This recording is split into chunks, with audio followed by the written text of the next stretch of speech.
Assalamualaikum warahmatullahi wabarakatuh. Hai teman-teman, perkenalkan namaku Maida Afaf Nazwa dari kelas 10 4 absen 17 SMA Negeri 106 Jakarta. Pada video ini izinkan aku menyampaikan ceramah tentang akhlak mahmudah dan akhlak mazmumah. Pertama-tama kita harus mengetahui terlebih dahulu apa itu pengertian dari akhlak dan ilmu akhlak. Baik, pengertian dari akhlak. Akhlak adalah sesuatu yang berkaitan dengan tingkah laku manusia yang dilakukan dengan sengaja, muncul dari dorongan jiwa secara spontan. Sedangkan ilmu akhlak adalah ilmu yang mempelajari dan memberi petunjuk bagaimana manusia berbuat kebaikan dan bagaimana manusia terhindar dari keburukan sesuai dengan tuntunan syariat Islam.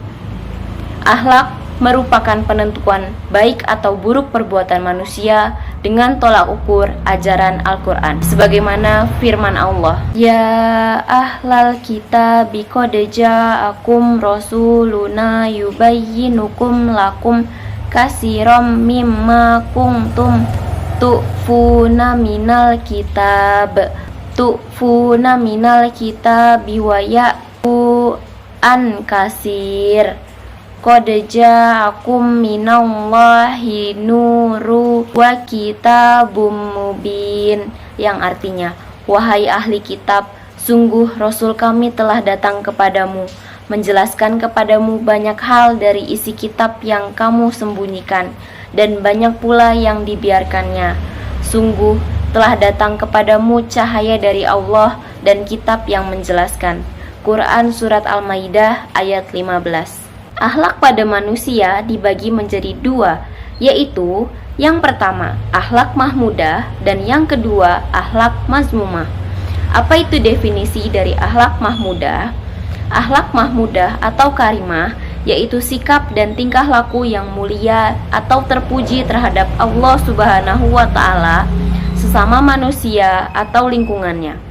Rasulullah Shallallahu Alaihi Wasallam bersabda, Inna min ahibbikum ilayya wa akrabikum minni majlisan yaumal qiyamah ahsanukum akhlak, yang artinya sesungguhnya di antara orang-orang yang paling aku cintai dan paling dekat tempat duduknya pada hari kiamat denganku yaitu orang yang paling baik akhlaknya.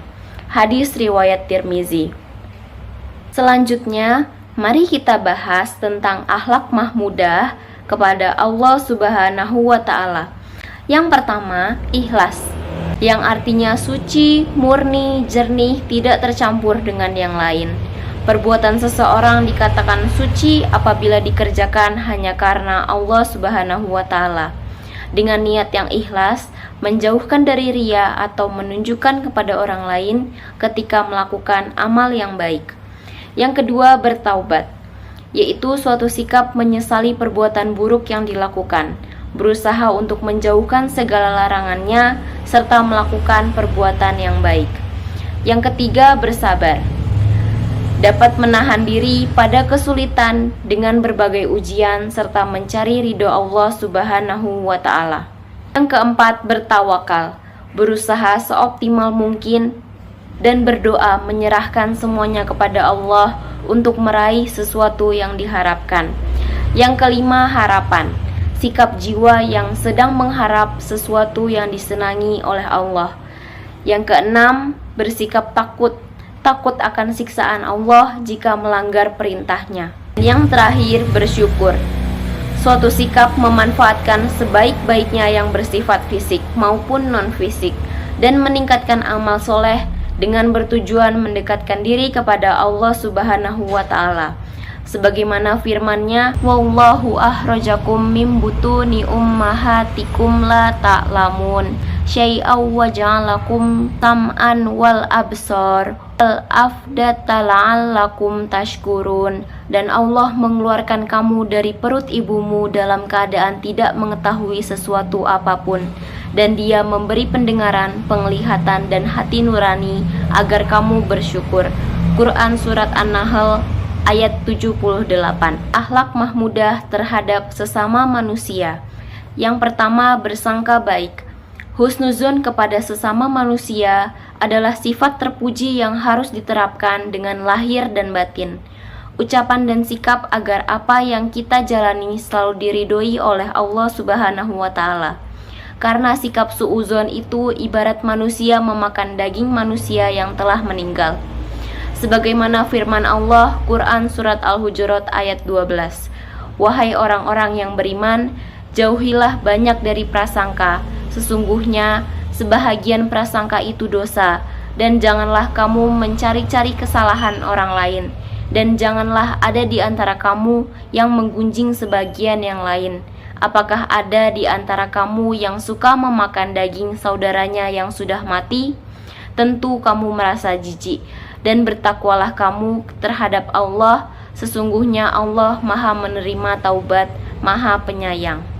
Yang kedua, sopan santun. Yang ketiga, tidak meremehkan orang lain. Yang keempat, kasih sayang. Yang kelima, berkata benar atau jujur. Selanjutnya, contoh akhlak mahmudah terhadap diri sendiri.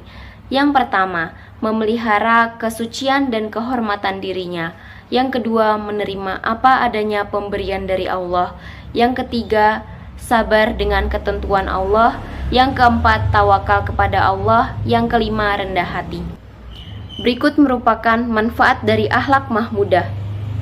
Yang pertama, dicintai oleh Nabi Muhammad SAW. Yang kedua, memperoleh kedudukan tinggi saat di akhirat kelak. Yang ketiga, mempunyai amal baik serta berat timbangan amal baik yang banyak. Itu definisi dari akhlak mazmumah. Akhlak mazmumah yaitu sikap dan tingkah laku yang buruk terhadap Allah Subhanahu wa Ta'ala, sesama manusia dan makhluk lain serta lingkungannya. Sebagaimana sabda Rasulullah SAW, jauhilah oleh kalian perbuatan buruk sangka, karena buruk sangka itu adalah ucapan yang paling dusta. Dan janganlah kalian mencari-cari aib kejelekan orang lain, saling memata-matai, saling mendengki, saling membelakangi, saling menjauh dan bermusuhan, dan saling membenci. Jadilah kalian hamba-hamba Allah yang saling bersaudara. Contoh akhlak mazmumah. Yang pertama, musyrik. Apa itu definisi dari musyrik?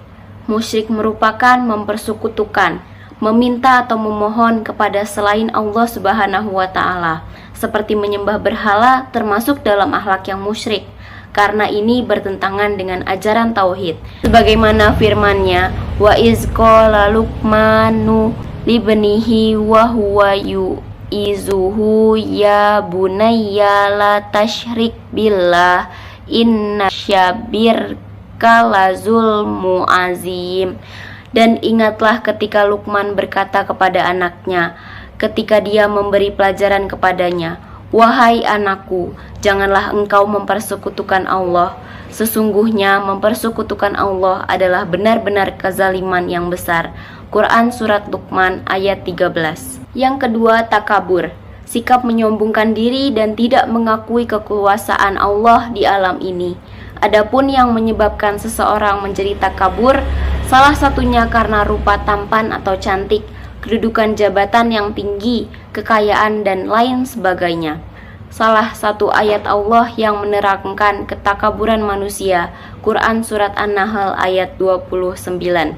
Fadhulu abwa jahannam khalidina fiha falabi'sa maswal mutakabbirin. Maka memasukilah pintu-pintu neraka jahanam, kamu kekal di dalamnya. Pasti itu seburuk-buruk tempat orang yang menyombongkan diri.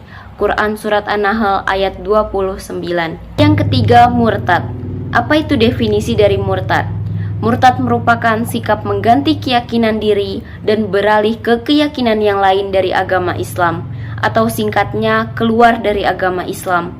Maka akan mendapatkan hukuman riddah, hukuman mati saat di akhirat kelak. Sebagaimana firman Allah, barang siapa murtad di antara kamu dari agamanya, lalu dia mati dalam kekafiran, maka mereka itu sia-sia amalnya di dunia dan di akhirat, dan mereka itulah penghuni neraka, mereka kekal di dalamnya. Quran Surat Al-Baqarah ayat 217. Keempat, munafik.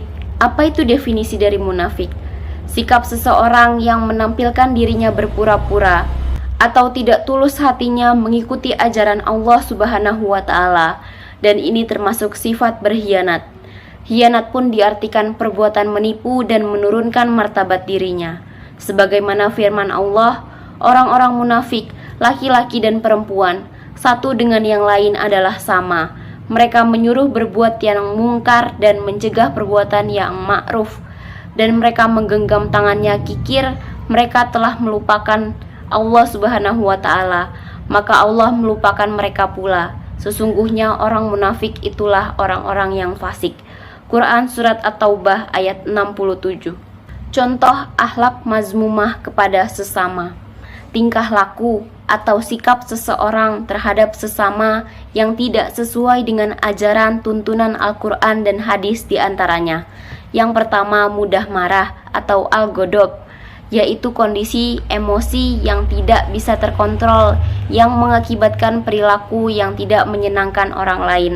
Yang kedua, iri hati atau dengki al-hasadu, yaitu sikap seseorang yang ingin menghilangkan kebahagiaan atau kenikmatan orang lain dan rasa ingin menggagalkan kebaikan orang lain karena berhasil menjadi lebih baik dan sukses.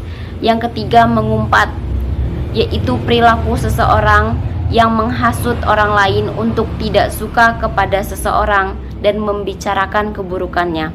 Yang keempat, berbuat aniaya, yaitu perbuatan yang akan merugikan orang lain, baik materi maupun non-materi, dan sebagian mengatakan seseorang yang mengambil hak orang lain.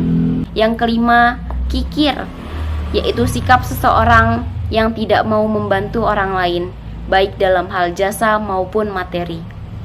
Sekian ceramah singkat mengenai akhlak mahmudah dan akhlak mazmumah. Kurang lebihnya mohon maaf, semoga bermanfaat. Akhir kata saya ucapkan jazakumullah khairan kasiron. Wassalamualaikum warahmatullahi wabarakatuh.